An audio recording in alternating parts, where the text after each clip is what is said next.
Welcome to the next episode of Conscious Physicians, Medicine and Psychedelics. We have the pleasure of having Paul Walton here with us today. Paul, tell us about yourself. Whew, that's a lot to tell. It's a lot to dig Mm. out. There's a lot of stories in my life. Kind of before the fire department, I'm a firefighter now, 17 and a half years. I'm with Bernalillo County and deputy fire marshal position currently. So kind of went through firefighter, engineer, and then into this role.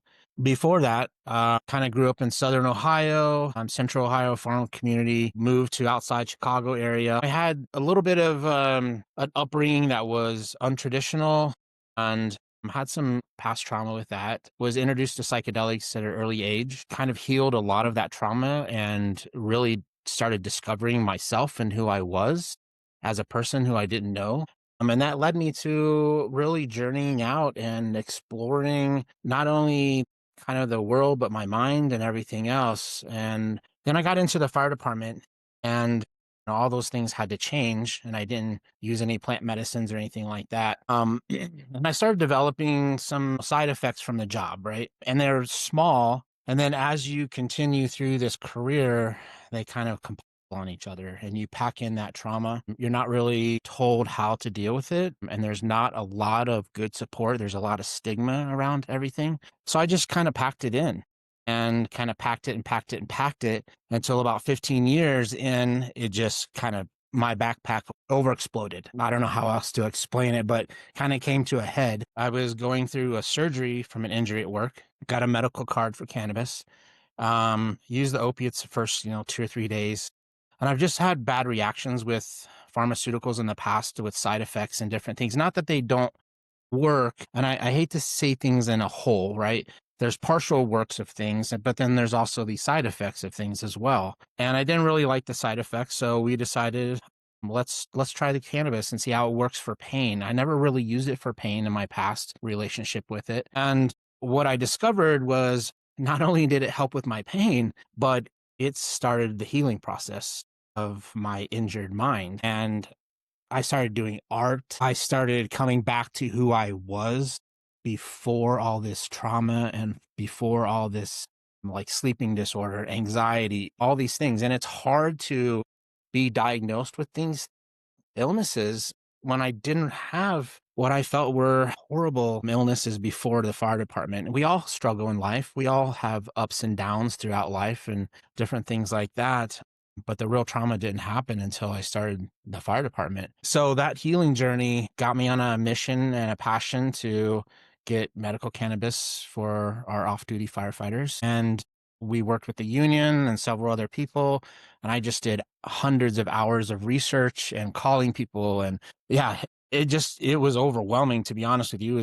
It drove my life for a little bit there. But we ended up getting it in February of this year for Bernalillo County firefighters. We're the only ones in the state. And we've just seen huge success so far. Less anxiety for guys, better coping with PTSD symptoms, sleeping better, better family time, less alcohol and prescription meds.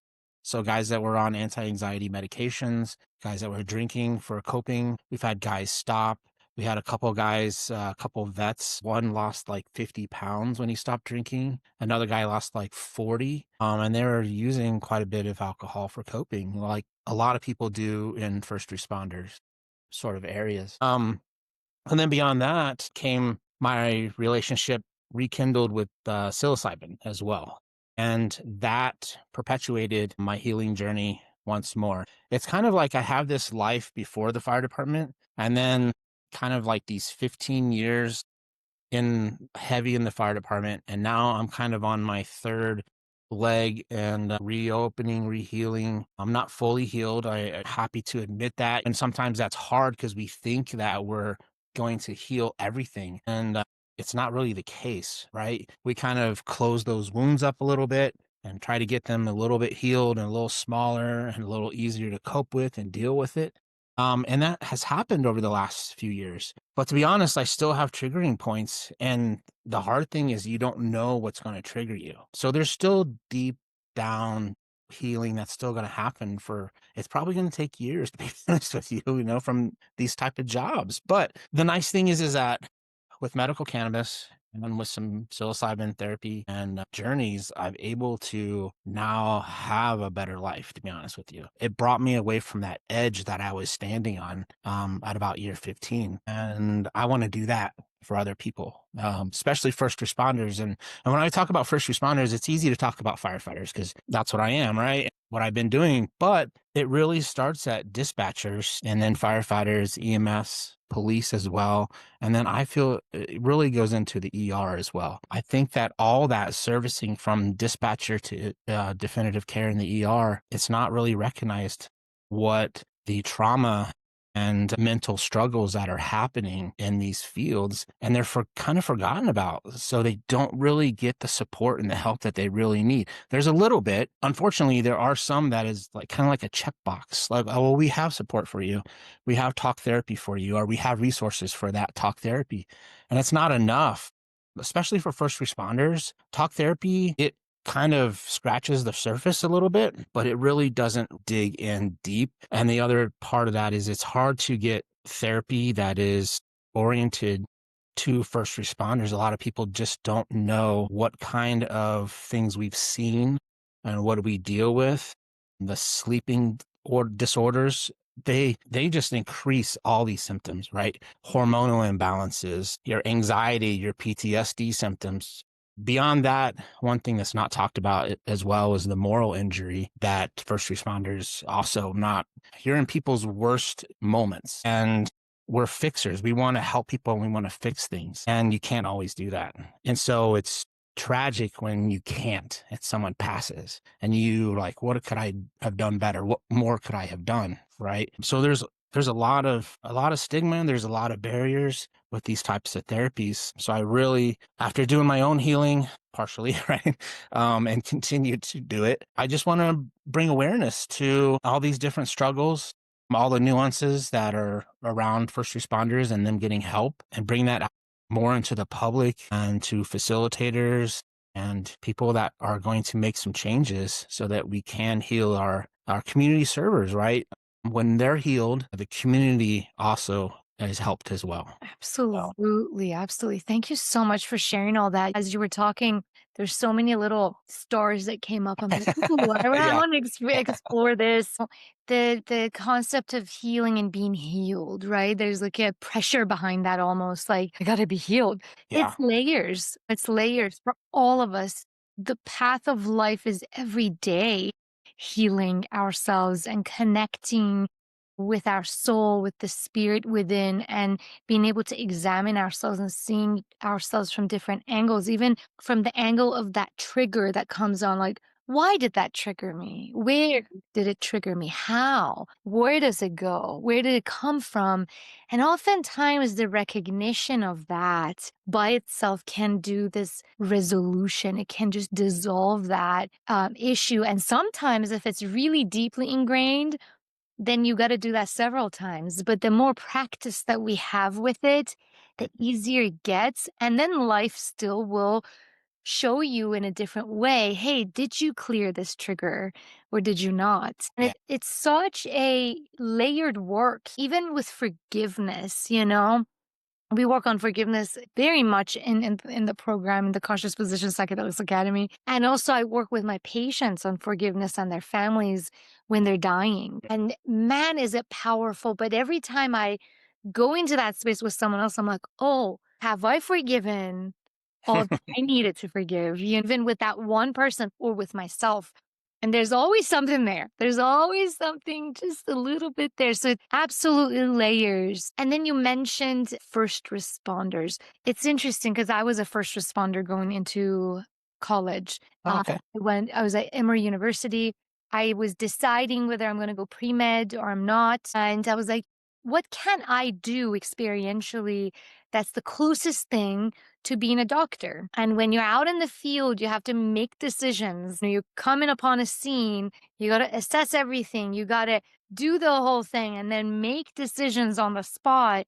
I was like, that's the field I want to experience to see where I want to go. And so I did. I through the police department on campus, Atlanta, I did, and it was one of the best experiences I had truly in being able to really understand myself from that perspective and also being there for people when, you're coding and this and that. But, I like to extend now that, I went into medicine and extend that first responder to really all of medicine. Everyone who is patient facing is a frontliner. I went into the emergency department, and then as a doctor, I was as an academic hospitalist at UNM for a decade. And man, the traumas that come out, Yeah. and their past traumas that come out in pathology, in addiction, they're going through their detox with you, their cancer with you, all of that. And you're like, my gosh, I am not equipped by any means during any part of the spectrum to deal with what you just shared with me. Yeah. It's difficult. I can't even tell you how much death that I've seen, in these years. And it's hard to deal with. I still see the faces. I remember the first person that I worked on, coming into the field, just enormous amounts of very traumatic suicides and vehicle accidents and just all kinds of stuff that you deal with. And it's really tricky to stay in that professional mode, right? Like this is your job, right? You don't show emotion when you're working on the patient or you're dealing with these situations. But then what happens is you've kind of put that on the back burner and then you go back to the station and now you got to try and either like if it's at night try to go back to sleep, right? So until you get another call or you're working the next day, anything like that. And so it's even more difficult, I think, to unpack it because you just packed it away. You just Yeah. kind of put it in some box or, some safe so that you don't have to deal with it in this moment and be professional. But then it's back there now and you're like, crap, now how do I get it back out again? Stigma. Yeah. And the stigma, it's like, absolutely, in our field, in the healthcare realm, you don't feel safe and supported in even sharing with your colleagues, right? In what just happened and how you're feeling. Yeah.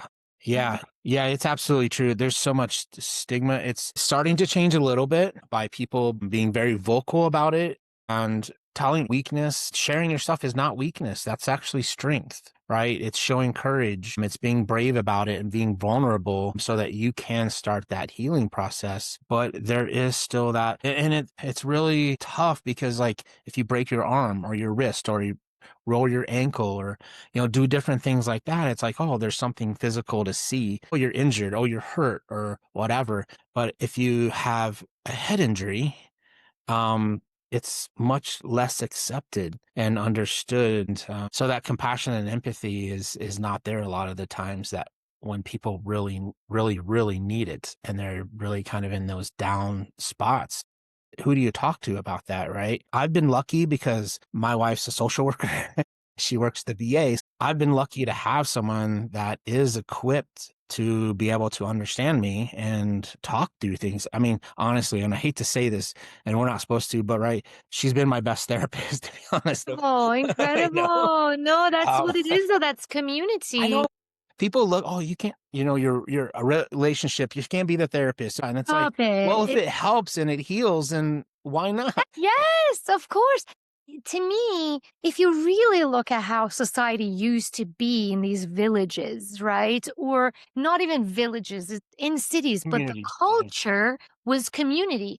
The Italian culture, the Persian culture where I'm from, you get together very often. You're in close proximity in the same living room, eating, just talking, no agenda, just hanging out. And then these things come up. They're that you are sharing and we are in relationship constantly as humans. In fact, it's an essential part of our being, Yeah. right? And then for us to shut that down, oh, you can't talk to your wife about, no. Yeah. What are we doing? That's isolation of that soul and what needs to truly come out. And that's connecting. You're weaving those connections with her even deeper, where she understands you more and you Yeah. understand her more. Yeah.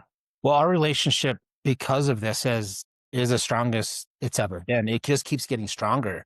And coming back to your point there about the whole community situation. And I grew up in Ohio and this very German community, very German family, right? And that's a problem because you're taught you don't talk about emotions, you don't talk about feelings, right? You just shut them away. And yeah, and so it's an issue because you don't grow up with any skills to be able to communicate very well. And I was guilty of it for sure. I just would shut down, wouldn't talk about my feelings. I always felt that I was going to hurt someone if I told them my true feelings. So I wanted to avoid that. But my wife has really taught me in our relationship that it's okay, right? We talk about everything, no matter what it is. I can talk to her and know that she's not going to judge me for it. Right. I can't tell you how amazing that is to be able to have a partner that you can truly communicate what you're thinking with, no matter if it's good or bad. We can't just talk about the good all the time, right? We have to talk about those things that are tough so that we can talk through them. And like you said, understand why that's an issue. And yeah, and then you can move on and start to grow from that. And like you said, it's that onion layer of like just peeling off one layer at a time. Gets a little bit better each time, a little bit easier. It took me a while to really trust that I could talk to her about things. I was still withheld certain things because I was like, oh, she's going to judge me for that because I'm thinking this or whatever, right? But then I found out that that wasn't the case. So I was like, okay, I can talk about things. And I have my moments. We all do. We're not perfect by any means, but it's been an incredible journey, especially the last few years. And going through my struggles, yeah, she's been amazing. So she's going to be amazing facilitator. She's an amazing social worker now. I love it so much. And the point that you brought up earlier, the firefighters or first responders who are using cannabis are now able to connect with their families more. Yeah. Psilocybin, right? Great connector. And this is what I see when couples are on that wavelength together, on that path of evolution together, and they utilize these plants, fungi as medicine of growth. They connect so much more with each other Yeah. and they grow together. Their bond is so much stronger versus if one does it their own way and the other one just Yeah. doesn't or is not. But utilizing medicine in this way, man, I've seen some incredible things for couples happening. And you're speaking to that with your wife. How fortunate, right? I'm Yeah. also very fortunate to have that in my relationship, my current relationship. I had a first marriage and he is a firefighter as well. He was an accountant. And during our relationship, I was like, you got to figure out what you want. So he found out that fire was his thing and he's continued to be a firefighter out in Atlanta. And it's amazing. It's wonderful. But then again, as you say, I see that in him too. We have a child together, so we're always connected. And I've seen that for him as well, talk therapy a little bit. Mhm. But the stigma of plant medicine is so big, especially in the Southeast, that I don't know. I don't know if it's made its way through the grapevine of first responders, helping first responders to him yet or not. But we deal with the cultural stigmas as well of the Yeah. Persian community being like, oh, these are drugs. What are you touching? Instead of saying, oh, no, let me look into it, research it. It's actually healing. Yeah. Yeah. Yeah. And it's disappointing how misinformation and propaganda can change people's minds without actually knowing what the truth is about medicines, right? I mean, look at talking about cannabis and psilocybin medicines. I mean, they've been used for thousands and thousands of years, both of them. I mean, cannabis was used for oils and clothing, sales, right? Grown by our forefathers, all these sort of things. It was in the pharmacopoeia for a while and grown for medicine. And then stigmas and propaganda and kind of controlling natures basically kind of pushed it down. And then we lost sight of how we can actually use this. And speaking for myself, coming back into a relationship with it again, my intent is different, which makes the medicine different as well. And I think that's true with any psychedelics. Your intent in going into that journey and that experience will influence it so much in the pathway and the road that it takes you on, right? So it's important to have the right intentions for what you're doing. And I know that you're very familiar, obviously, and very educated in microdosing. having a book and doing a lot of that. But for me, I think that microdosing could be a huge benefit for first responders.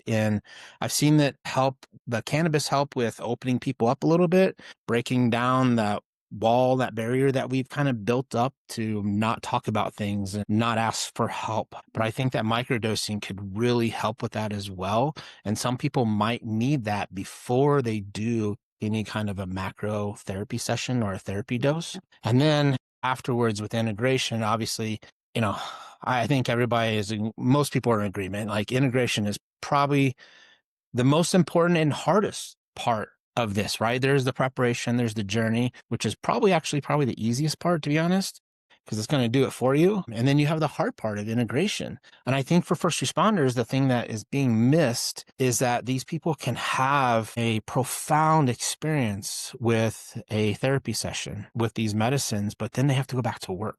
And so they have to deal with trauma again and again and again. So I do think that the integration is even more important, and a microdosing program or sessions can really help hold on to those lessons learned in those journeys. Percent. And integration, the psychedelic shows us these are the areas, one of the things that it shows us, right? These are the areas that need attention, or these are the patterns we're carrying with us. And then it also shows you the magic of life and Hmm. connectedness and nature, or just the moment, or the magic of the moment Yeah. and love and opening of your being, where it's felt so blocked over time because of all these things that we've been Yeah. having to deal with in ourselves. But yeah, integration is truly where where magic meets reality, and then we give it legs and we're like, oh, this is how it would look like in the physical world. And to your point, Paul, and I'm so curious to hear your opinion on this, with going back to work, right? You're re entering that place that has given you both a lot of appreciation for life and also a lot of trauma. And I guess you can see it both ways, right? You can go back and see it as, wow, I'm so appreciative of the life I have and life itself and death as well. Death is a part of life and being okay with that. But I'm very curious in your experience, what happens when you go back into work after a big dose journey? Let's start there and then we'll talk about the micro. It's tough. It really is, because talking about these journeys, right? And talking about how it heals you, it really forces you to be right here now, right? Not think about the past, not think about the future. What's happening right now with you? What's happening right now with your feelings? What's triggering you? What's the trauma you're dealing with right now? And I think that that is a lot of our mental health struggles, is that we're constantly dealing with what happened in the past, what's going to happen in the future, instead of being happy with what's going on right now. And so I know that my psilocybin experience, and going up in Colorado and doing one the first time and then going back to work on a field, it was tricky because you're so happy, right? And you're so connected and feeling good about life, and just kind of rejuvenates you in this sort of childlike look at life again, right? Instead of looking at it like life is trauma or life is struggling. It doesn't have to be that way. You can look at it, and your perception of it changes a lot of how it really feels with you and how it connects with you. So it's not easy for sure. And you can't talk about it. That's the other hard part. Going back to work, it's like you can't start talking about these things that you've done, right? Even though legal in Colorado right now to do and everything like that, it's still pretty frowned upon. It's tricky. And the whole time that I was doing this cannabis stuff, I was like out in the forefront, and I was like the chair of our union cannabis committee. So I felt like I had a target on my back the whole time, waiting for when someone's going to pull me aside and like start asking me questions or make me go do drug tests or whatever. And so it was a lot of anxiety, was struggling with that aspect of it. And like you mentioned, there's a lot of stigma, especially in with police officers, because they've been trained, right? Drugs are bad, right? And like everyone on drugs is crazy, and these sort of stigmas that we've got to get away from. But it's just like, I feel like we live in these worlds now where everything's really one way or it's the other. It's all or nothing. And we have to stop thinking like that. I feel like anything in excess can have damaging effects, right? But if you use it in the right way, educate yourself, use it responsibly, be trained, get help, that's where you can really have these incredible healing experiences. Absolutely. Tell me more about your journey with cannabis and what you're bringing forward to the Bernalillo County Fire Department.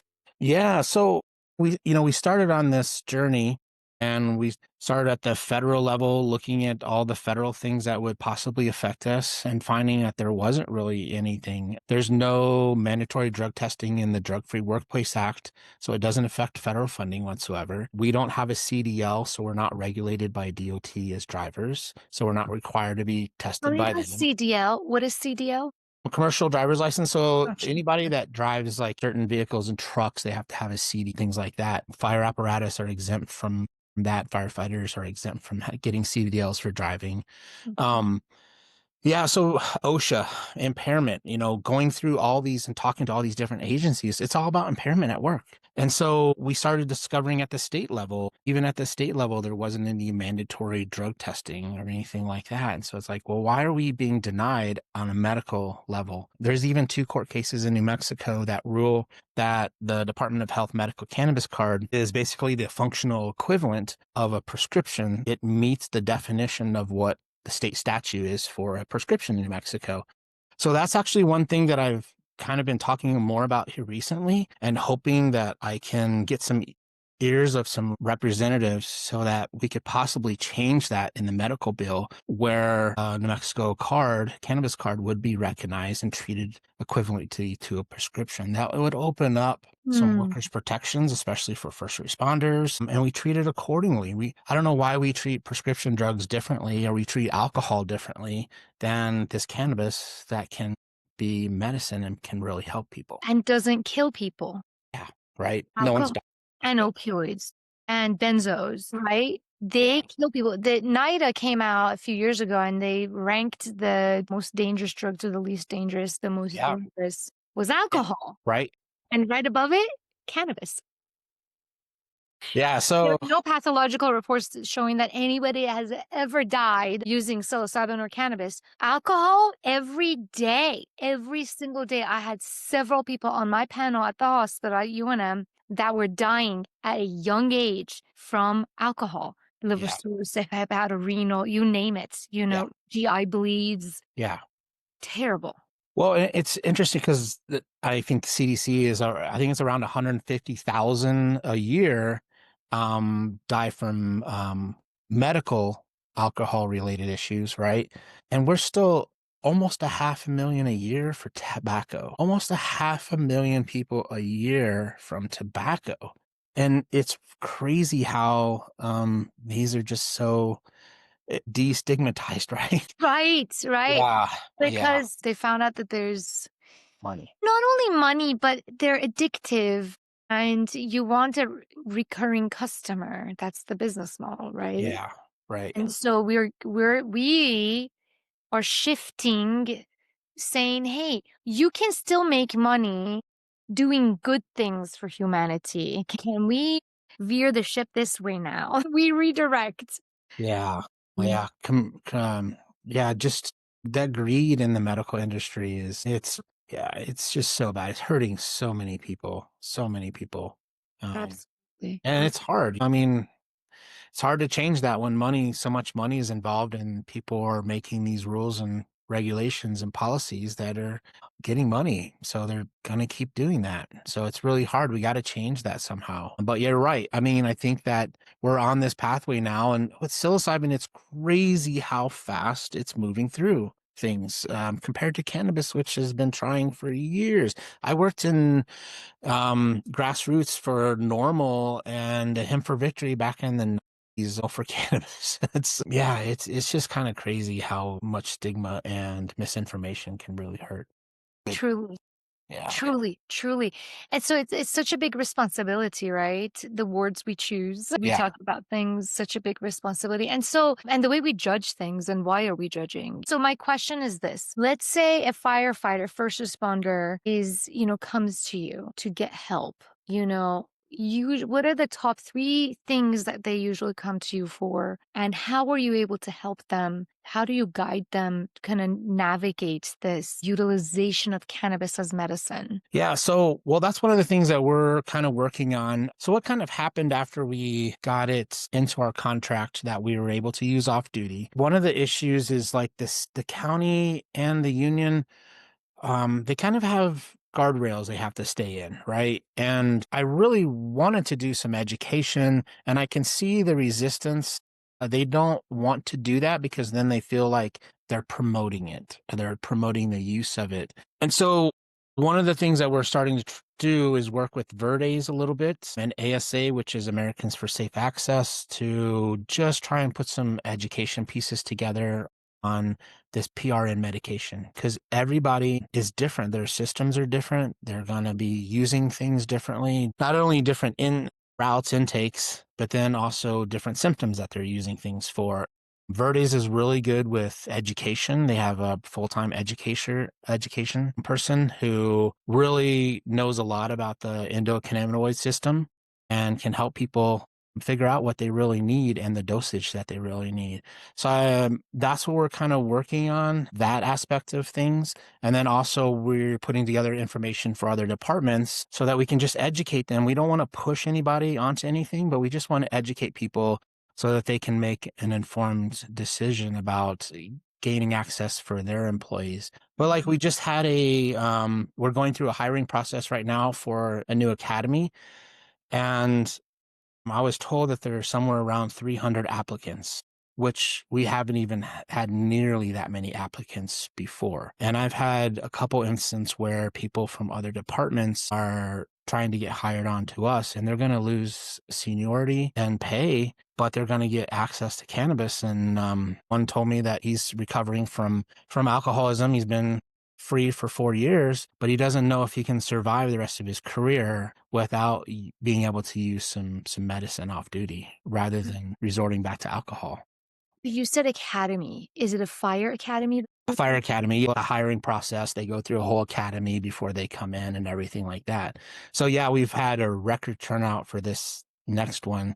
And a lot And of it, for Bernalillo specifically, yeah, because yeah, they can utilize it off record, off duty. yeah, yeah, yeah. Fantastic. Yeah, so it's crazy. It's coming around, and it's Yes. yeah, it's I've been mind-blowing, to hear people talk about it even, and this is honestly, when it comes down to it, this is a bipartisan topic. Same thing with psilocybin and psychedelics. It's pretty much a bipartisan topic. It's human to Yeah. human. It's like, I want you to be well, and you being well makes me well. And Right. it's a cycle that's beautiful and it's regenerating. Yeah. And I mean, honestly, a lot of it has to do with veterans. It really does. I mean, Yes. being very vocal, being very out there, lots of organizations talking about it. And Without I fear. commend them so much for what they're doing for sure.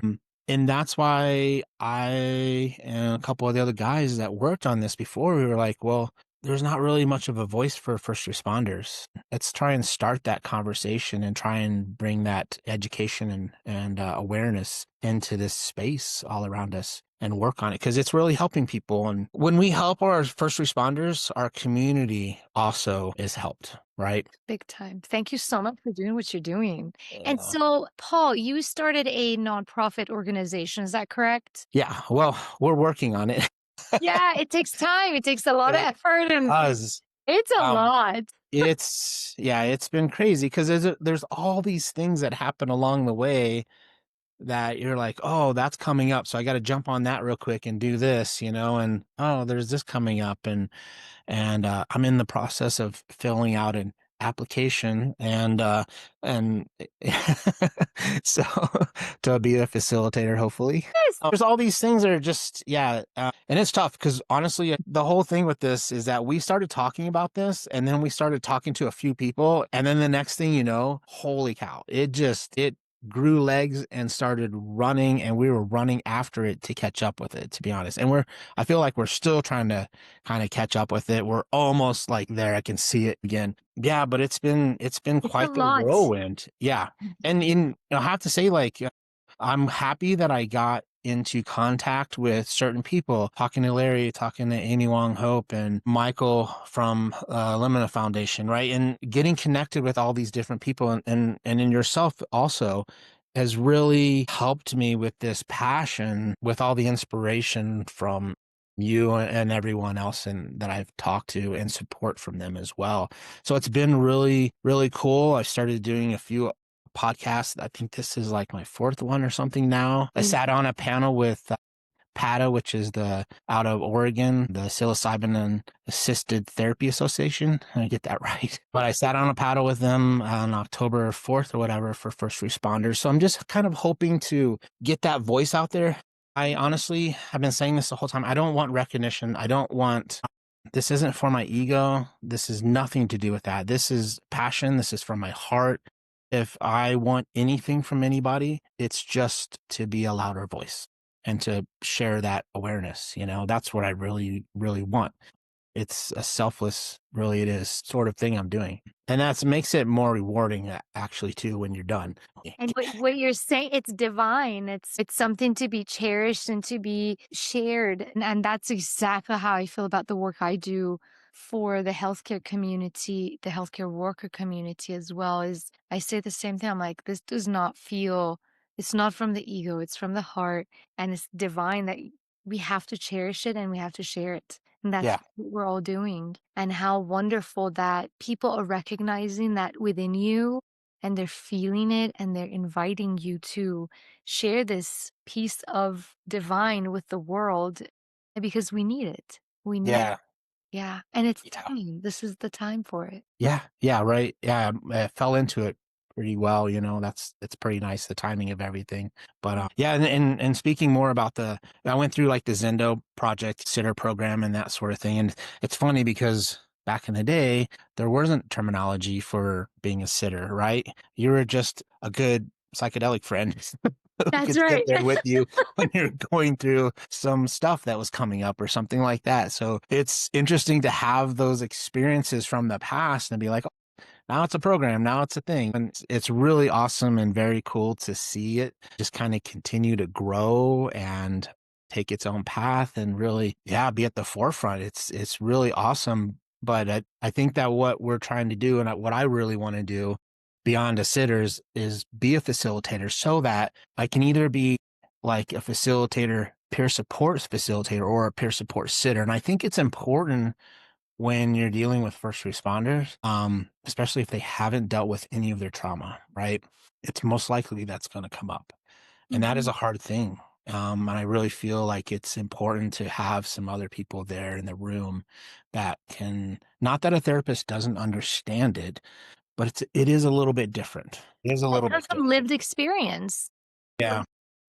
Can you educate us a bit about peer support? Yeah. I mean, really, it's kind of first responders being support for first responders, right? And just being there to listen, being there to help them talk about what's going on. The thing about it is that you can ask a first responder on their worst day how they feel, and they're going to tell you just fine, right? But if you're another first responder, they're more likely going to start opening up to you because they know that you understand what they're going through. And so I think that's really important. And the important aspect too, I think, is also that it helps them to let the ego drop a little bit, let the control drop, right? Stop trying to just fix everything and just let themselves be in the now and present, and understand that there is someone else here who understands what they've gone through, and where they're at, and they can help you in this moment. So I can be open and I can let the medicine do its work, do its job,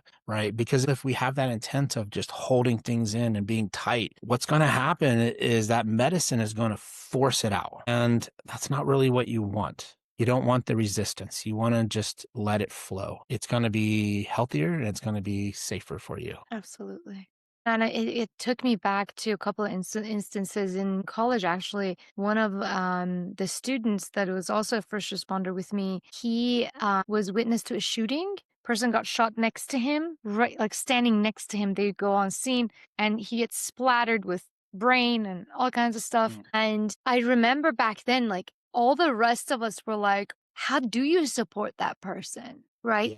They did a bunch of debriefings with him, and we were college students. We weren't even Yeah. like professionals. I mean, we were professionals, but still under the umbrella of college. And this happens all the time, Yeah. in your field. How do you approach that person? Uh, It's tricky. I mean, to be honest with you, it's really more of just letting them know that you're there to listen, Yeah. right? And that they can unpack it as they can, right? Don't try and force it. Don't don't try to make comments about, oh, I understand what you're going through, different things like that, because we're all different. We all handle it differently. Just being there and letting them know that, yeah, I'm here no matter what. We can talk about this. Let me know what's going on through your head. Anything, there's no judgment, right? We're here and I'm here just to listen and be here for you and whatever you need. And I think a lot of times the person will open up a little bit. And then once they open a little bit, then it just continues to kind of go as they talk. And being a facilitator too, right? A lot of it is just being a good listener, That's it. just showing up and supporting a safe space for them. And really tapping into the heart, because that the electromagnetic field of the heart is what how many fold more than the brain. And it's so healing. It's so healing to sit in that space with someone. Yeah. And I think like when people are in that space, in that traumatic space, how you say things, even if you're just telling them, right? You don't want to say like, oh, you're going to be okay. Mm, Everything's going to be fine, right? Because that's not what you want to hear at that moment, right? And it just kind of pushes you back because it gives that impression that if you're not okay, right, then something's wrong with you, right? And so we have to learn to talk to people in a different way that's more opening, right? And more engaging for them to be open to let things out and not feel like they're being judged. Yeah. yeah. Thank you so much for sharing your wisdom and the beautiful work you're doing and the journey that you've gone through. You're truly serving humanity, and thank you for that. Thank you for stepping into it, even though it's scary sometimes. Yeah, it's very scary. And it puts me in a vulnerable spot. Every time that I go to a conference or every time I go somewhere and talk to people, I learn something new all the time. And so it's always developing. Yeah. And where can people find you, Paul, if once everything goes through with a nonprofit and let's say they want to donate to you, how would they go about that? Yeah, so we do have a website that we just put up here recently. It's Congratulations. thanks. It was work too. Firefightersforplantmedicine.org. And I'm on LinkedIn as well. And then the website, it actually we have a GoFundMe kind of right now that we really haven't pushed and launched really hard yet. We just recently talked to someone. Pat actually said that they would be a fiscal sponsor for us while we're going through our 5C. So, but just all that stuff just takes time. Right now, the hard thing is that we live in one of the poorest states, and being a government employee is not, I'm not getting rich by any means. So right now, a lot of this has just been the labor of love, and my finances got used right now to do a lot of this stuff. And at some point it's going to tax me out, so we got to start getting just some I feel logistical you. funds. So all these different, even applying for 501c and like, It's it's a little bit, expensive. yeah. Yeah. Yeah. Yeah, I So know. Right. but yeah, we're starting to put education stuff on there. I wrote a couple little white papers, one on psilocybin for first responders and then one on cannabis for first responders. And we have some few resources up there for suicide hotline, right? Fireside, some different things like that. Normal. Yeah, just different things that, can help people out. And we're just going to continue to grow this as we have time to keep adding more resources on there. So firefighters for plant medicine. Thank you so much for this Thank you. time and energy and effort and money. And we need all of it. We need the money portion too, Paul. Yeah, I know we shy away from it, but it's Yeah, not I'm a, not good at asking for money, to be honest, neither am I. so I hear you. but I'm getting, like, more comfortable with if it's from the heart and it's for heart work, then there's just a more flow that comes with that. Yeah, yeah. Thank you so much for letting me be on here and talking about first responders and the plant medicine that can really help and honestly help our communities as well as the first responder, their families. When we heal everyone and that's helping the community, we heal the community as well, or we start to at least. It's the perfect ending. Thank you so much.